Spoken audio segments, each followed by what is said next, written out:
So this is where they're going to turn the train around. They go back over the switches and around the corner.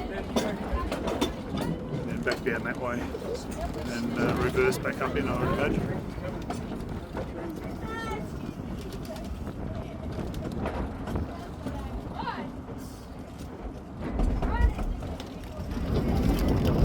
See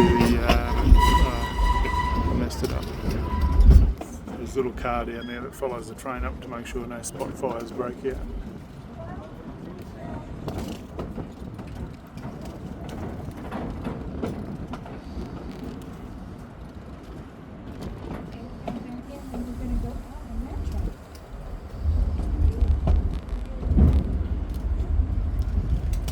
So we go around here over these switches.